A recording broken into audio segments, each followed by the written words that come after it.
Qildumlar yoki tizanuralar, tisanura turkumi. Bu turkumga kiruvchi hasharotlarning tanasi duksimon, o'rtacha kattalikda 8-20 mm va ogiz organlari bosh ichiga botirilmay o'rnashgan. Tanasi tangachalar bilan qoplangan, ko'zlari mukammal tuzilgan, bosh qismi ko'krakka nisbatan ingichkaroq, ogiz tuzilishi kemiruvchi tipda, mo'ylovlari ko'p bo'gimli, taxminan 60 ta. Qorin qismi cho'ziq, 11 bo'gimli, uning oxiri ingichka, qilsimon.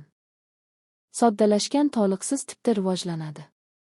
Tizanuralar harakatchan hasharotlardan hisoblanadi. Ba'zi turlari sakray oladi. Tosh yoriqlarida, tuproq oraligida va turar joylarda uchraydi. O'simlik qoldiqlari bilan oziqlanadi. 400 ga yaqin turi bor, mdhida 20 ta turi aniqlangan. Qildumlar yoki tizanuralar turkumining bir necha oilalari bor.